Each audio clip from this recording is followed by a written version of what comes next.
তেল নাই কিন্তু বাজি করা চাই, কথা কয় না, এরকম হয়ে গেছে না? ফুলের বাগান ঠিকই লাগাইছে কিন্তু কোনো পরিচর্যা নাই। আজকে পরিচর্যা না থাকার কারণে আমার ভালো ছেলেটাও ভালো মেয়েটাও এখন আগাছা হয়ে গেছে, কথা বলেন না কেন? আজকে মার কথাও শুনে না, বাবার কথাও শুনে না। এই দোষটা কি সন্তানের না মা বাবা?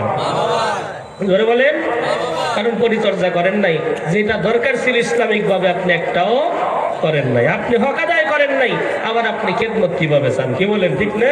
আপনি যদি হক আদায় করতেন, আপনি যদি আপনার সন্তানকে মাদ্রাসায় দিতেন, দ্বীনি শিক্ষা দিতেন, আপনি যদি তার ভিতরে ঢুকাই দিতেন এইটা করলে এই অপরাধ, এইটা করলে এই গুনাহ হয়, এটা যদি তার ব্রেনে ছোটকাল থেকেই ঢুকতো, তাহলে সে আপনার সাথে গাদ্দারি করতো। কি বলেন, ঠিক না?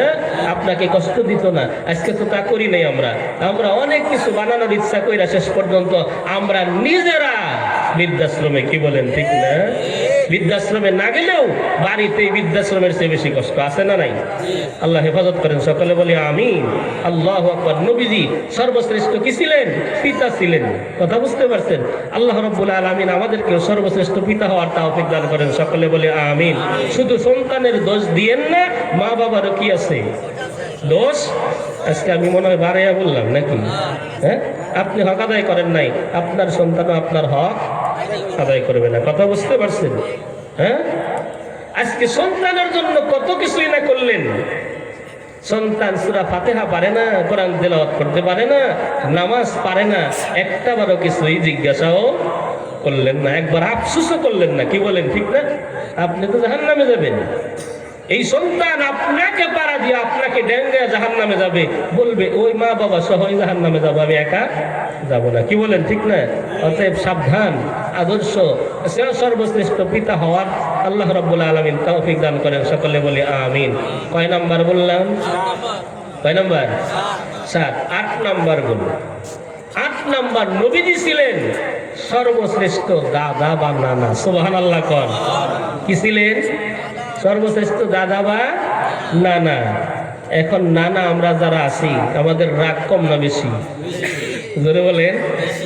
হ্যাঁ, ছেলের ঘরে রইলে মোটামুটি একটু আদর করে, আর যদি মেয়ের ঘরের হয় দুরু দুরু করে। অত আছে নাই? আছে না নাই? আল্লাহু আকবার। হাসান হুসাইন মেয়ের ঘরের না? নবীজির ছেলের ঘরের নাকি মেয়ের ঘরের? আল্লাহু আকবার। কেমন মহব্বত করতেন হাসান হুসাইনকে নবীজি, কান্দে কইরা করতেন। সুবহানাল্লাহ বলেন। আর একটু জোরে কর সুবহানাল্লাহ। একবার হুসাইন নবীজি নামাজে সিজদায় চলে গেছে। হুসাইন আইসা নবীজির উপরে কয়, ঘোড়ায় উঠছি। কি চালায়? ঘোড়া চালায়। আমি আপনি হইলে নামাজের মধ্যে একটা দমক দিতাম। কথা বলেন না কেন? নবীজি দমক দেয় নাই, হুসাইন নামে না, নবীজি সিজদায় থেকে মাথা উঠায় না। আমার নাতির কষ্ট হবে, পড়ে যাবে। হ্যাঁ, কেমন নানা, কেমন নানা। সিজদা লম্বা কইরা দিছে। হুসাইন যখন উপরে থেকে নামছে, তখন আমার নবীজি সিজদা থেকে মাথা উঠাইছে। সুবহানাল্লাহ বলেন। কত মহব্বত করছে, কি বলেন, ঠিক না? কত মহব্বত করছে। সব সময় হাসান হুসাইনকে পাইলেই চুমা দিছে। সুবহানাল্লাহ কোন? আল্লাহু আকবার। এরপরে নবীজি নিজেই ঘোড়া হইতেন, ঘোড়া হইয়া নাতিদেরকে বলতেন, ঘোড়ায় উঠো। নবীজির কান বাবরি ছিল, ওই বাবরি দইরা লাগামের মতো নাচিরা টানতো। সুবহানাল্লাহ কোন? হ্যাঁ, এরকম নানা হওয়া দরকার আছে না নাই? জোরে কোন? নাকি আসলে রাগ করবেন? ছট, তুই তোর দাদার কাছে যাবি। আছে না নাই?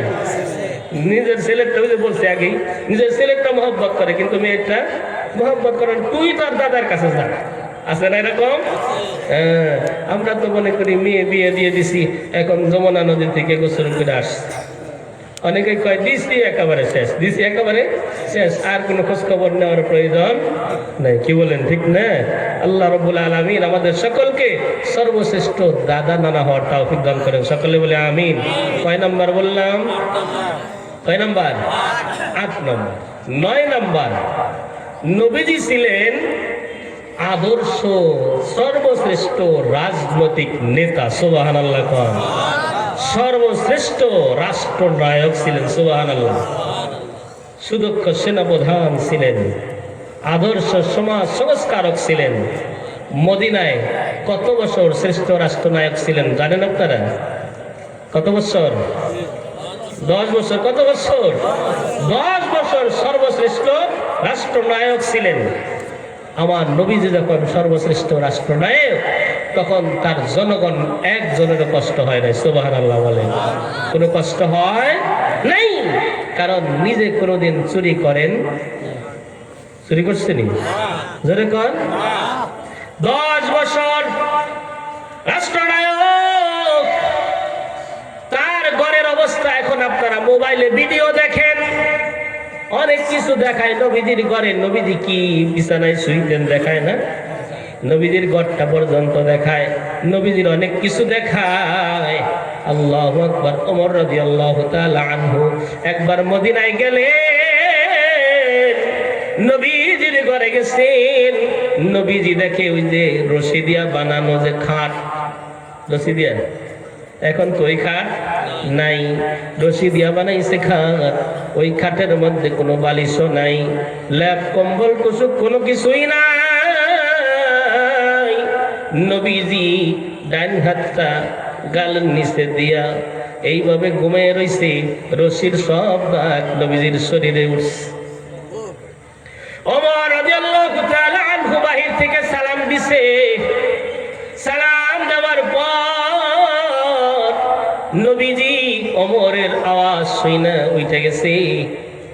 ওইটা দেখে আল্লাহু আকবার, ওমর রাদিয়াল্লাহু তাআলা আনহু চোখের পানি ছেড়ে দিছে। হায় হায়, সর্বশ্রেষ্ঠ রাষ্ট্রনায়ক, কোনো কিছুর অভাব নাই, আজকে তার শরীরে তার বিছানার দাগ। ওমর রাদিয়াল্লাহু তাআলা আনহু ডাক দিয়ে বলে, ইয়া রাসূলুল্লাহ, ইয়া হাবিবাল্লাহ, আপনি যদি একটু অনুমতি দেন, আমি ওমর আপনার জন্য ভালো বিছানার ব্যবস্থা করে দেই, ভালো বিছানার ব্যবস্থা করে দিব।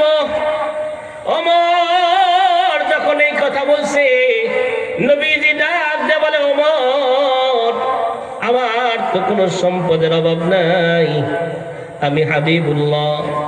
নবীজি কি? কার বন্ধু? আরো ধরে কন। আল্লাহর বন্ধুর কোনো কিছুর অভাব আসেনি? ধরে বলেন, কোনো কিছুর অভাব নাই। নবীজি তো এই কথাই বলছেন, কুন ফিদ দুনিয়া কাআন্নাকা গরীবুন আও আবিরু সাবিল। আমি দরিদ্রের মতো হতে চাই, দরিদ্রদের সাথে আমি থাকতে চাই। কিয়ামতের কঠিন দিনেও যেন দরিদ্রদের সাথে আমার হাসর নাসর হয়।